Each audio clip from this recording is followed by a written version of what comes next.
Blade, have you ever Yeah. served time? Yeah. What for? I was I was at a little get together, and the people that I went with didn't tell me, but they decided to fucking rob the house because they were drug dealers and they had like a pound of weed and a bunch of cash. And so when the fight broke out, motherfuckers pulled guns out, and I was like, I guess we gotta fucking go. So we fucking got in my car, left, and a couple days later, the fucking SWAT team came to my house and arrested me, arrested everyone I was with. So What did they get you for? Was it DWI or something else? Something that happened? no, it's called accomplice liability. So in the state of Washington, like let's say, Woody, let's say you and I are robbing a bank, right? Okay. And then you decide to shoot a bank teller. Right. Not only will you get murdered, but because I'm your accomplice, I get murdered, even if I had no knowledge you. So like me being with them and just taking them home, and like they treated me like I was like the getaway driver, Right. and so I got the same charges as everyone else. So my charges that I finally plead to were robbery in the first, burglary in the first, but mounted into one charge, so it's only one strike, and they gave me 41 months. Wait, How much gave did you what serve? again? 41 months. 41 months. Oh, wow. That's more than I And then- expected. How much did you have to serve? 27. Damn. 27 months. What kind of facility were you at? At first, it was jail for the first 9 months, find the case, Oh, and then after that, I got sent to where they do the selection process of where you're supposed to go. It was really fucked up because they go by points to see what custody level you're at, and I lost points because of my age, lost points because of the violent crime, and because I had 2 violent crimes, they treated the burglary as a previous violent. Those 3 things put me in maximum security. Is maximum security the worst? It sounds the worst, but on TV they make it sound like you're more isolated from the other people and it's even safer. Maximum security basically means the least amount of movement. That's the best way to describe it. Where minimum, it's literally like a farm where people just walk around and everything's like at a night. farm. Yeah. It really that's is. exactly what it is. And that's where I went. It's It's like a big farm. And honestly, they'll have a fence that a dog could jump over. And you think All right, like, oh, wow. But the thing is, though, is like everyone that's in there is under 5 years and like a minimum threat, you know? And so like if someone were to escape, they're an idiot because they're getting another 5. So like you had state charges, right? Yeah, state charges. Yeah, I ended up my charges were federal, so I had to go to this federal low security in Alabama, which was kind of what you're describing. It was pretty. It wasn't that bad. That was the minimum. Did you ever go to? Oh, go ahead. Please continue. Okay, so I get sent to Monroe, and it was super duper nice. So they actually filmed the butterfly effect there. Mm-hmm. Like I don't know if you guys remember that movie, but when they were filming the prison scenes, they actually filmed it in the prison with us inmates. Anyways, I got into some trouble when I was in Monroe because I learned how to play pinochle, and I love pinochle. And I was running store, which basically means if you are out of like ramen or hygiene or whatever, you can come to me, and I might give you like 2 ramens, and then you give me 3 back on store. So I was just stacking hella food and hygiene and stuff that I never bought. So when they searched the cell, they're like, "Your book says that you've never bought anything, yet you have like $100 worth of fucking food here, dude. Like, what's the?" And then they found a notebook that had all the bets of all the fucking people because I used to keep tabs of who owes who on the peanut. And so they thought I was running like a fucking gambling racketeering thing. You were. They only thought that because of the gaming racketeering. So they knew what I was doing at that point. Shut up. But yeah, you got it. Okay. So then they sent me over to Walla Walla. And now Walla Walla is like super hardcore. 4-man cells. Majority of people are in there for murder. Lifers. Like it's very, very racist. You can't be in a cell with I could be in a cell with a black dude. And the way they do it is they go, okay, we have Northaniels, we got Italians, we got fucking Muslims, black dudes, and they alternate them through the cells so that no two like groups can be like next to each other because they're afraid we're gonna like convene and mob up or something. Concentration of power. Exactly. Mm-hmm. So I talked to the lady, the consultation lady or whatever. She's like, all right, look at your file. If you behave yourself for 6 months, I'll send you wherever you want to go. Do you want to go to McNeil Island? Home. And I'm like, yeah. How about Vegas? Yeah. And so they go, you can go to any medium security place that you want to go. And I'm like, all right, I want to go back to Monroe because Monroe had the maximum, medium, and minimum. And the lady looked at me crazy, and I'm why? She's like, are you sure you want to go to Monroe? And I'm like, yeah, it looks fucking amazing. There's like grass. There's recording studios in the fucking gyms. Like it's like the nicest place. It's considered the nicest prison in the state of Washington. And she's like, all right, I get it. I'm like, why is she acting all weird? So then I go back to the cell, and all my fucking cellmates who are like fucking like one of them was this 6'5", 380 bodybuilder dude. And with a fucking tattoo that said 13 and a half on his neck, which means he had like 12 jurors, 1 judge, and half a and like wait, I didn't hear those words. 12 jurors, 1 judge, and half a chance. Oh, okay. And so I get back to the cell and I'm like all happy. And so I'm like, going to Twin River. And then they said, what? And I'm like, fuck no, man, that place scary. What is the fucking problem with Twin Rivers, dude? And they're like, let me see your paperwork again. So I like fucking pull up my paperwork, they read it. They're like, why the fuck would you want to go to Twin Rivers? I'm like, it's near my family, they can visit, and it's like the nicest. And they're like, do you know what Twin Rivers is? I'm like, no. They go, it's the sex offender treatment program. And I'm like, what? And they go, yeah, it's 80% sex offender, and they have to have 20% regular inmates to keep state. And I'm like, are you fucking serious? Because normally sex offenders don't walk around. Like, we find out you're a sex offender, dude, you got to be gone by, you know what I mean? They don't play around. Can you with say sex those words offenders. again? You got to be what? Gone. You got to be gone. Like, you need to be not here anymore. Like, PC up and get the fuck out of here. We don't want to share meals with people that are like kid fuckers. You know what I mean? Mm-hmm. They don't like sex offenders in jails. So I'm just like, okay, well, let's see what happens. Dude, I get there. It's an amazing facility, but like, it's literally like that movie They Live. He has the glasses and he sees everyone is like, you know, because like, yeah, everyone there was a fucking weirdo, and there was like, you had to like find like a couple cool dudes that weren't sex offenders just to fucking group up and be like, oh, I got your back. Okay, cool, dude. These guys are weird. So how long were you in the sex offender paradise? I was there for 7 months. Oh, no. That's so long to spend there. Oh, listen to this, dude. So Monroe's on a hill, right? And for whatever reason, they decided to put the maximum, medium, and minimum on the hill. And then they decided to put the high school, middle school, elementary school on the same fucking. And so from the bleachers,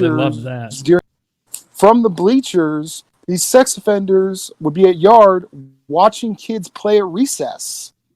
And I'm just like, someone needs to know about this. Like, what the fuck?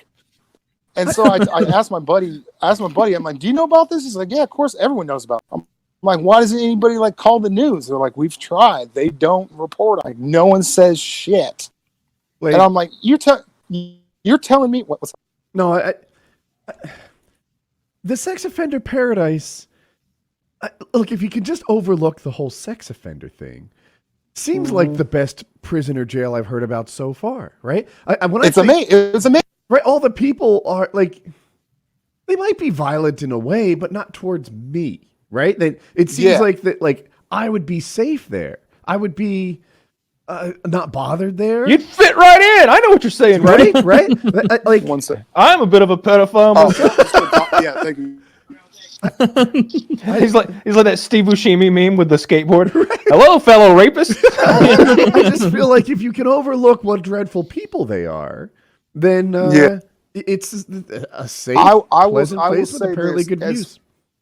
As far as like prison violence goes, it only happens if motherfuckers want it to happen.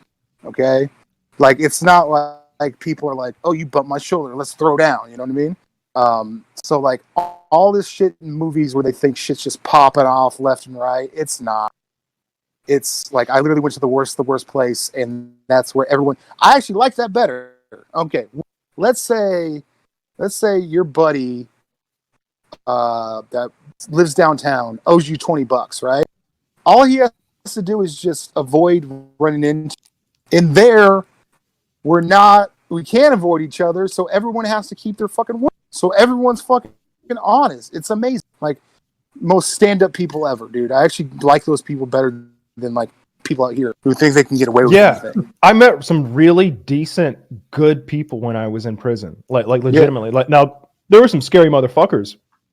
But like even Snow, like despite the fact that Snow had murdered people and trafficked huge amounts of methamphetamine and was in a Mexican drug gang, like he was a stand-up guy. Like his word meant something. Like you would not catch Snow telling you a lie. He'll murder, but he won't fucking lie and he won't fucking steal. He won't do anything. He won't do anything civilian. You know what I mean? Like if he does do something to someone that's like in the game, you know? Yeah, that's how a lot of them saw that, and so that was interesting. The worst part about your experience to me is the 9 months in jail, though. That had to be shit, right? Okay. At first, I felt like when I got out, right, I honestly used to tell people, I was like, the 9 months in jail stressing about my fucking case was worse than the rest of the time where I'm pretty much on vacation. Yeah. Okay. When you do time, it doesn't really, because you don't have a job, they feed you, you're never going to go cold. It's a vacation in a way. You just can't leave the premise. The people that are affected are your family that miss you for whatever reason, you know? What the fuck was I just about to say? How bad jail was in comparison. Oh, jail was horrible, dude. Jail sucked. Like, I feel like jail is meant for like a week, not for 9 months. Yeah, exactly. You could get bond. Oh my, dude. All right, this is the list that my original filing charges: robbery in the first with a firearm, burglary in the first with a firearm, kidnapping in the first with a firearm, assault in the first with a firearm, and then like firearm possession. Where'd the kidnapping come from? Because he wouldn't let them leave the premises. Yeah, one of the people basically said, "Don't move." You know what I mean? Oh, okay. Or like that's how they got OJ. Yeah, that's okay. Now about meeting interesting people in there, I met the most interesting person ever. His name was Steve Drexler. Okay, now when I'm at the Sex Offender Paradise place, you had your own cell, which was amazing, but you also had a bunk bed. I usually just kept stuff up there, like, you know, just stuff up there. But every once in a while, they'll transport somebody that will stay there overnight and then get released in the morning, you know? Like they might be over all the way in Eastern Washington, but need to be released in Western Washington. So they'll bring them over, have them stay one night above my bunk and leave. So I'm sitting there and I'm talking to him. And at first he didn't really want to talk. And I'm offering him cigarettes. I'm offering him fucking food. And he was all stand up. And then I realized, I was like, hey, dude, I'm not a sex offender, bro. I'm in here for fucking home invasion robbery. And then I showed him my paperwork. He's like, oh, okay, cool. I just thought everyone here was a fucking rapist. I'm like, no, we're not. And so. Common misconception. When you're in a cell with a dude with nothing else, you're going to have fucking conversation, shooting back and forth. So finally, I ended up telling him what I was in there for, the whole story. And so finally, I asked him. I was like, "So, man, what's your story, dude? Like, what brought you here? What brought you to?" And at first, he wouldn't do it. And I kept on egging him on. And he finally told me, and it's probably my favorite story of all time. All right, So this dude ran the Boeing IMAX, okay, in downtown Seattle. Now, this is an actual stadium IMAX theater. This isn't some AMC shit, okay? This is like a stadium, massive, huge IMAX, right?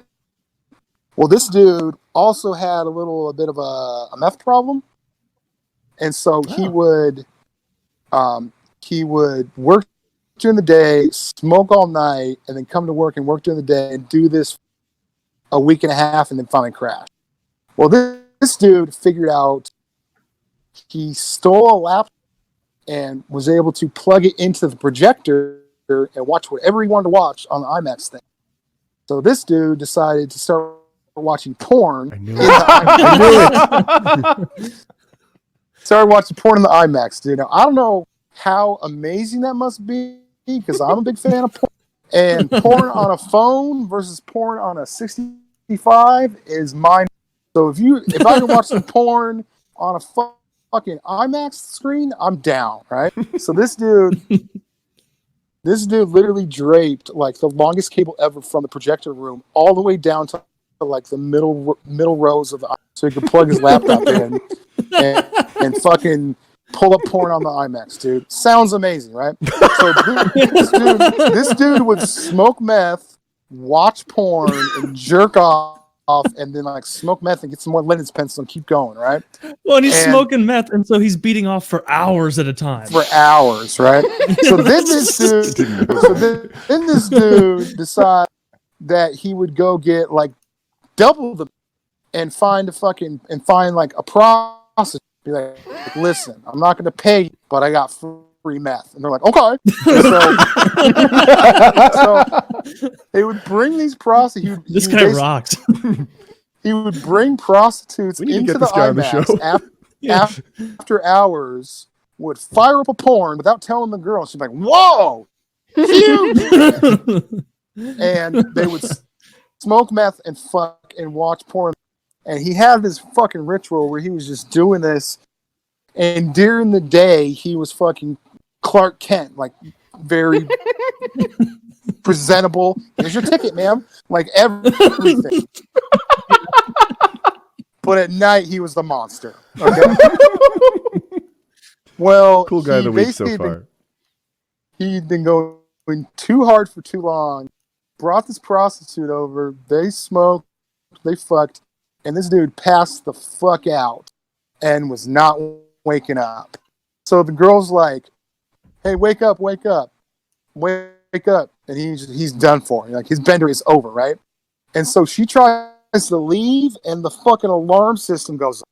So now the police come into the fucking theater and there's like a fucking gangbang fucking theater at full fucking THX sound quality, and this prostitute with this guy with a meth pipe or whatever and a cord going from the laptop all the way up to the projection room. Literally red-handed, pants around his fucking knees, laying, reclining in a chair. And I'm like, I would have loved to be the cop to fucking come to that scene. That would have been amazing. So he got fucking arrested.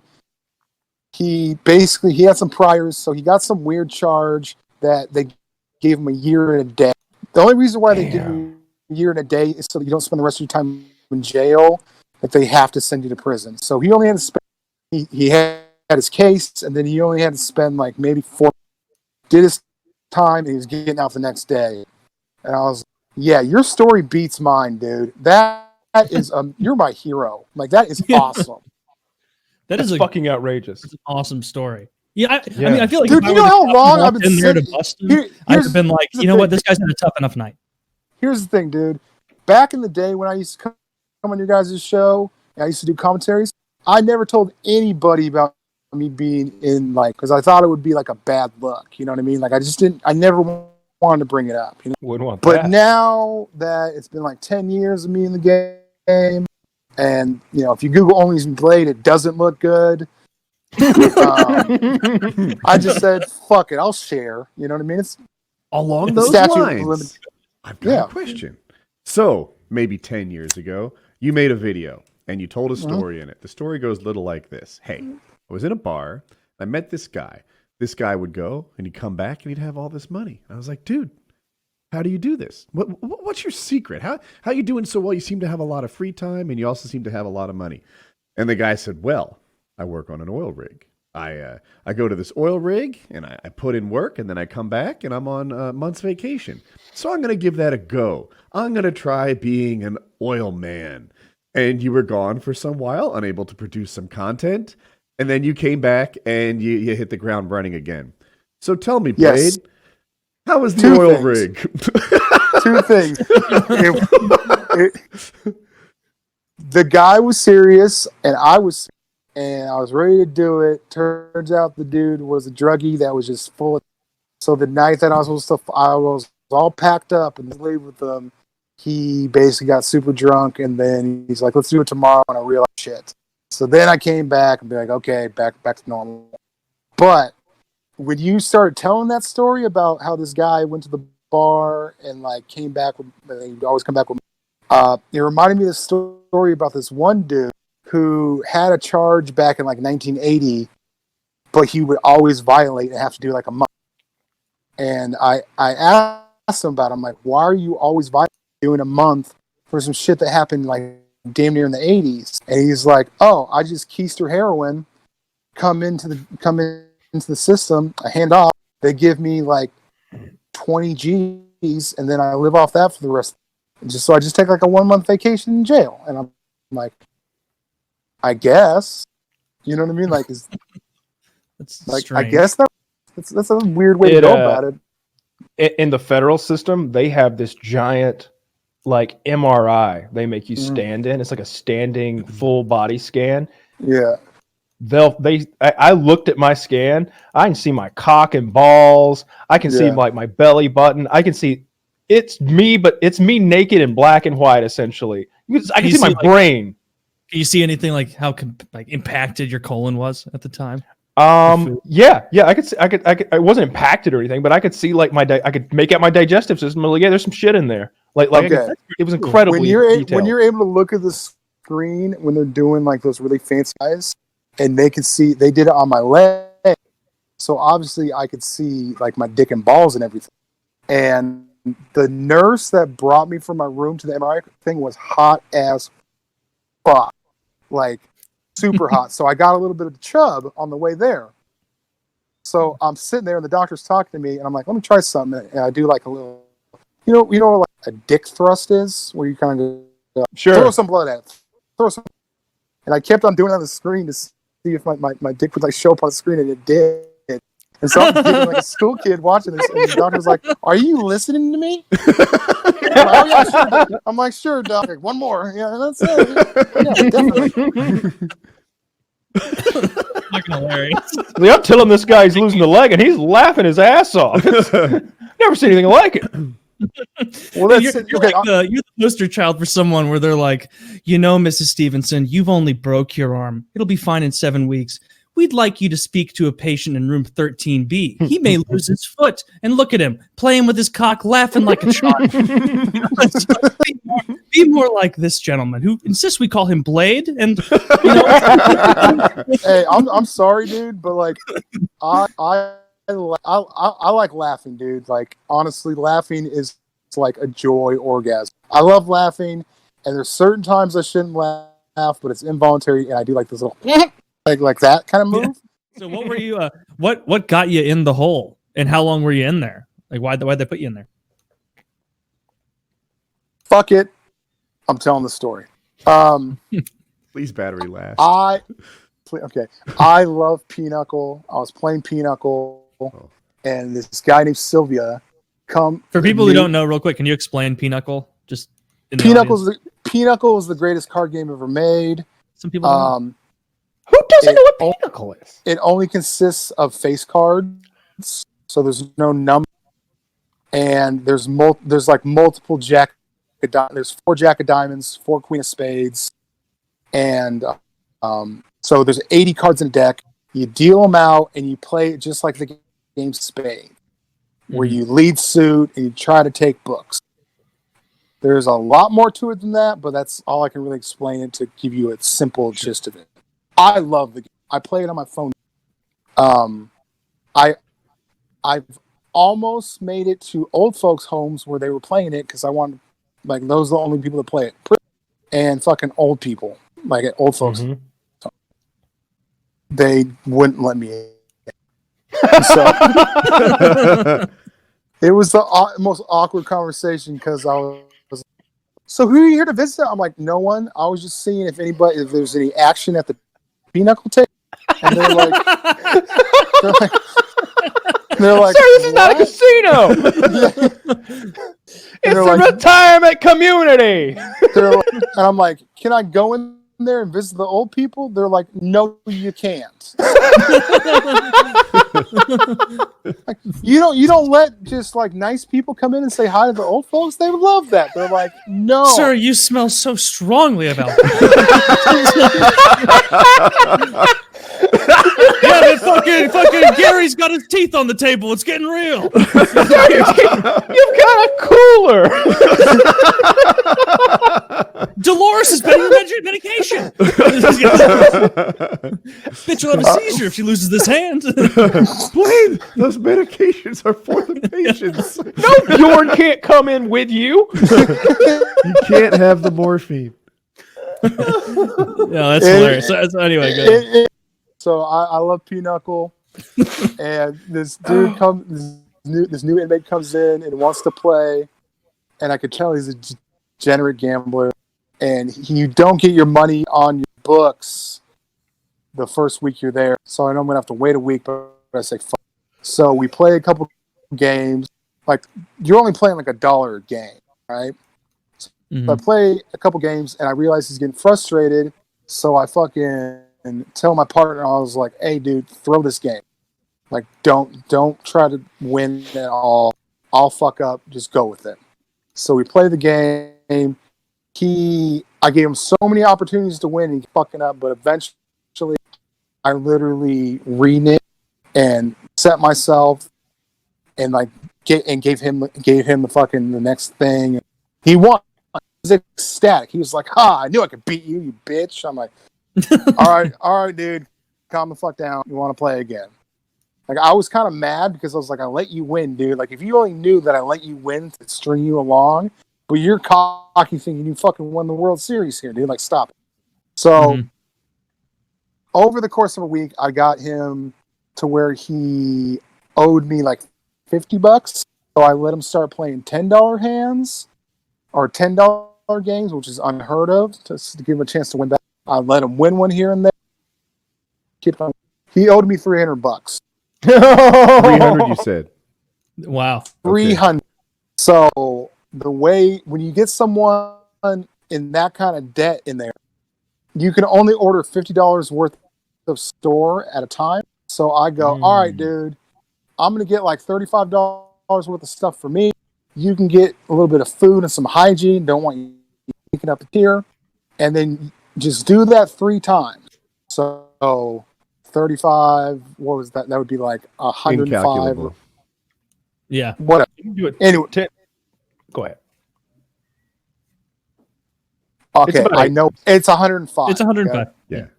Okay. Anyways, you guys are at. No, that's a joke I make every week. The whole incalculable thing. Don't take it personally. Okay. And so the day that I'm supposed to get store, I'm like, hey guys, I go, hey man, we're gonna go to Mainline, which is like where you go get your food. I'm gonna go to Mainline. When I get back, just have my stuff ready in a bag. I'll walk by your cell. You can just toss it to me. He's like, yeah, whatever, dude. And I'm just like, okay, that's not the response I want, but okay. Go to Mainline, come up to his cell. I'm like, all right, dude, let me get that. And he's like, fuck you, wop. Which is like basically like the N word for Italian people.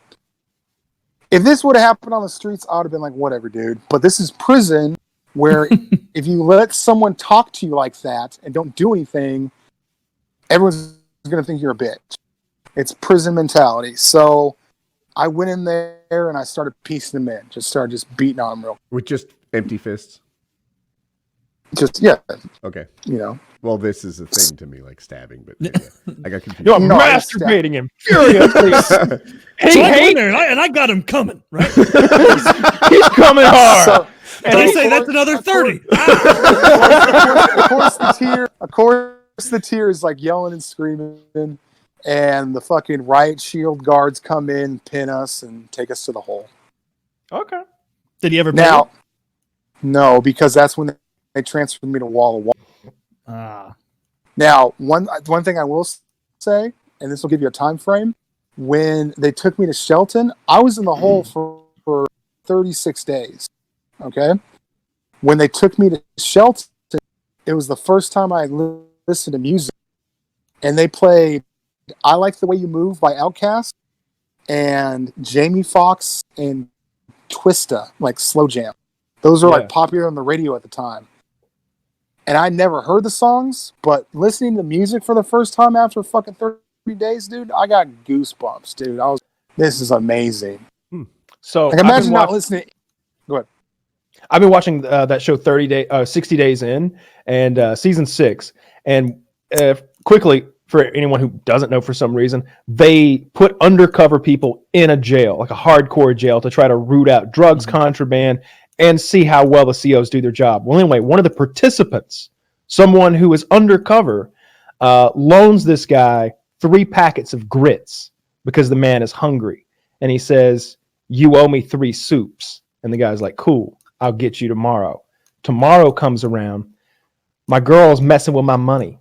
She won't put any money on my books. I can't get you your soups. He's like, "You're going to pay me." And he's like, I'll pay you. Next day comes. "I don't got nothing, man. I got nothing." He's like, all right. Take off your shirt, your pants, your flip-flops, and give me your fucking towel. Yeah, give me your fucking towel. And he takes all of these things from them. He is the undercover, and he has taken all of this man's clothing and his towel, which is a commodity in prison, by the way. Your towel is... We had 3 towels, and you could pay money to get a special towel. But this seemed like his only fucking towel in jail.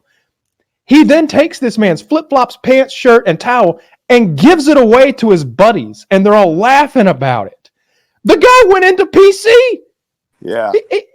He went protective custody after that. He feared for his life. Yes. Hey, Kyle. What an asshole. I have to slide this in, okay? So in Washington, you can get a care package up to 15 pounds. Okay. You can get Roberto meat sent in. You can get books sent in, or you can have your family sending, but only once, like basically 4 times a year. Some dude had a beef with some other dude and had his girl send him 1 pair of socks in his package, and that was the only package you can get for 3 months. It was just a pair of socks. Fucked him over. So meanwhile, his family put together a fucking care package, and he's on the phone like, "Why'd you deny the care package?" He's like, "I would have never denied that. It's this fucking asshole sending me a pair of socks, and I signed for it now realizing it." That's fucked up. Yeah, that's super fucked up. We could get whatever we wanted anytime we wanted, like sent in. I mean, they would go through it. They read your letter. Of course. They'd scan it, drug dog on it and all that. But I had people send me books. So like Chiz sent me a bunch of books. Kitty sent me a bunch of books. And I read like voraciously. I went through Stephen King's got... I'm not going to say I went through half the Stephen King catalog because that would... Did you read the 4 novella story thing, the different seasons? The what now? Or novellas? The different... It's called Different Seasons. Where it's 4 not short stories, but the novella is basically not long enough for a book, short enough to be a short story. I read The Mist. The Shawshank Redemption, Apt Pupil, and Stand By Me all made movies from that. Okay. No, I read 11/22/63, The Mist, It, a good bit of The Stand. I was working on It when I got released, and I didn't go back to it. It was crazy long. The book It, and there were some others. I read a little bit of The Gunslinger. Do you ever get pissed at Stephen King when he spends 30 pages describing a dude's arm? Yes. It's like, come on, dude, let's keep this moving. Oh my! In 11/22/63, he was describing some guy who had diarrhea, and it was like 40 minutes of. I listened to an audiobook, So it must have been like 40 minutes spent on how his stomach was upset. To me, because I was, literally trying to kill time, sitting on my fucking bunk in prison. Take your time. We got nothing but it, So like I didn't mind. I just try to do, I try to let my mind paint the picture that he's describing, and it becomes a little bit more visceral for me. So I didn't mind. If I were listening to an audiobook, I could definitely understand that, especially you, because you're listening to it while you do stuff, and you're like wanting a hop along kind of story, and he don't do that too much. It's a little easier to follow when things are happening. Like you zone out and you could be like, "Wait, we're still on the diarrhea for real?" Yeah. He had to buy incontinence pants, which I guess are big diapers, and there was this long story about how the guy behind the cash register reacted to the incontinence pants, and I'm like, "Oh my!" I had no problem with any of that. Send me a link to those. I had no problem with that part of the book. I liked that part of the book. It was showing you that time didn't want him to change time. Right. Reality itself was saying, no, stop trying to change fucking time. And it was like throwing any roadblock in his way it could. I liked that part in particular. I liked him going, because it was in the back of my head. It was like, God, is he going to shit his pants while he's trying to stop this murder? Like that's on his mind. I'm pretty sure he was wearing a diaper when he went to go be a hero. Before my phone cuts me off, one of the weight loss things is I drink a lot of water, and also I only have one can of soda a week. It's my little prize every Friday. Sometimes the prizes are important, right? Mm-hmm. Like in my opinion, it creates a more sustainable diet. If you just want to be professional fighter perfect all the time, you would surprise me if you did that for a whole life. Mm-hmm. I've been real good for like 7-10 days or so with diet and like dropping a few pounds. Need to keep it up, but like watching The Sopranos and all these scenes of Tony just walking in there looking fat and happy, opening his fridge and pulling out like Capicola and all that. It's like, God, I just want that. I want that right here. The Sopranos and Goodfellas are literally just cooking shows. So today, but it'll be like super random and super like far. Can I tell an awesome probation P-test story? Do it. Okay, so I had this probation where I had to go on the 1st and the 5th, right? And usually I would go there and you go to the computer and it would be like big letters like piss test. I'm like, okay, I take a piss test. And I started noticing that it would always happen on the 15th. So it would never happen on the 1st. It's always on the 15th. So I got a little dangerous and was like, I miss weed like crazy. I would go take a piss, and then I would have a crazy weekend of so much weed, super high, and then I'd shut it off, and it would be out of my system by the time the next one came up. It probably would have been out of my system by the time if it came 15 days. So I kind of used that system to smoke weed every once in a while, and every time I went to a probation, there was this kid there. When I say kid, he was a couple years younger than me, right? Like 22, 23. And he's in there and he's sweating bullets and shaking. I'm like, dude, what is wrong? He's like, let's go. So we go outside and he's like, I do the thing where I smoke like a weekend and then don't because I know I don't have to take a piss test. And I smoked all this weekend and the machine's saying that I got to pee today, and I was like, that sucks, dude. He's like, how do we figure it out? And I'm like, well, you're gonna need some clean piss. And so he's like, oh shit, okay. And he looks over and because we're outside, he looks over, there's this dude at a bus stop wearing a fucking like Motley Crue and he's not like, that guy. Well, he pre-screened him. He goes, give him a pat down. Hey man, I'm in a real do you smoke weed? He's like, I haven't smoked weed since '76 at a Rush concert. Like, I don't smoke weed at all, haven't in years. And he's like, perfect. Listen, I need to take a drug test. You think you can help? He's like, I got you, brother. And so he pulls out of his fucking little sack a Jack Daniels fucking airplane shooter glass thing, right? Like the shit you take on an airplane.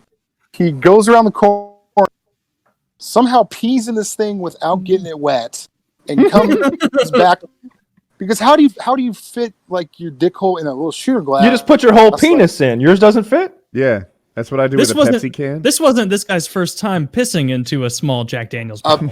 Well, he had empty Jack Daniels bottles, so apparently that's his business. I don't know. But he brings it back, and then he goes, $20. He's like, what? And I'm like, dude, $20? Free? Pay $20. He's like, fine. Yeah. So he like, gives him, takes this, and I'm like, all right, dude, put that like by your nuts, and you know that the dude's going to be in the fucking room with you, right? And I'm like, have you ever failed the piss test? He's like, no. He's like, okay, you might be okay. Just be fucking very careful. So we go in there. He goes in there. He comes out all smiling, happy. Hey, bye. I don't see this dude for like 4 months, right? When I do see him, this dude walks in and he looks like Tom Hanks from Castaway, dude. Hasn't cut his hair, hasn't cut his beard, just looks like he hasn't slept in 2 days, just looks like shit. And I'm like, dude, what the fuck happened? All I know is if I ever fucking see that old man, I'm kicking his ass. I'm like, why? He goes, there's no marijuana in his system, dude, but he had methamphetamine, heroin, and like named every drug in the book was in this dude's piss besides weed, right? So they fucking arrested this dude and made him go to drug and alcohol classes.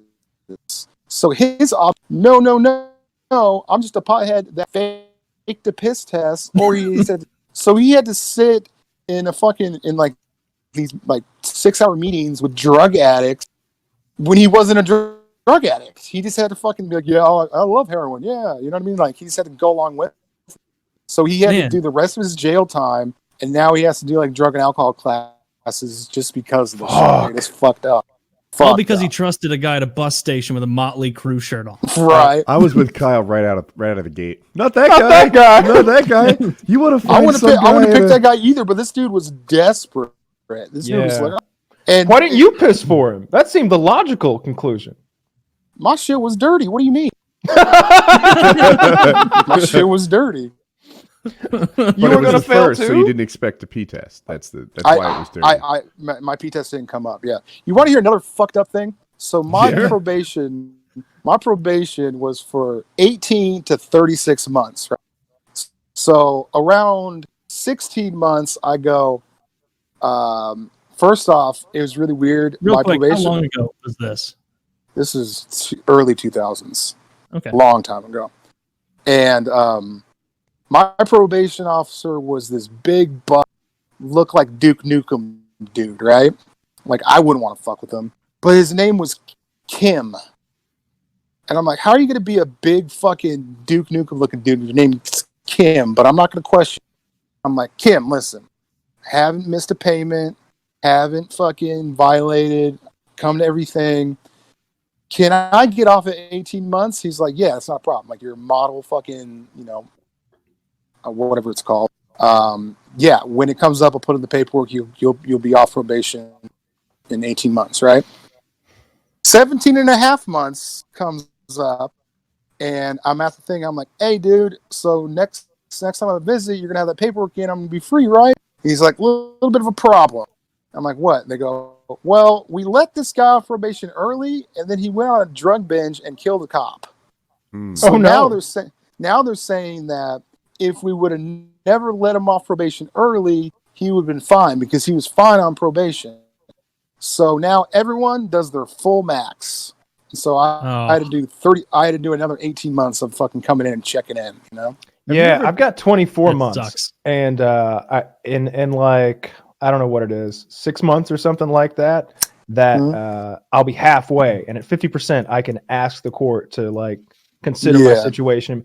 And with my fines, I just paid them all like one lump sum, like the moment I could. They were they were all like, so you just want to send your payments in every month? And I'm like, no, I just wrote a check. And they're like, all of it? I'm like, yeah. Like, how? I just wrote the check. Like, what are you talking about? It wasn't $1 million. I don't like seeing the notification saying that I fucking paid for another month of Netflix. So if there was a fee I could pay for like lifetime Netflix, I'd do it. So I would. Yeah, they should do that. They should. Like the NRA, right? $2,000, just pay it all up front. Or they could fuck it up, like what were the airlines who were like, "Hey, $5,000 all-time tickets" in like the mid '80s, and then people took advantage of that. $500,000 or something, and they're still making money on it.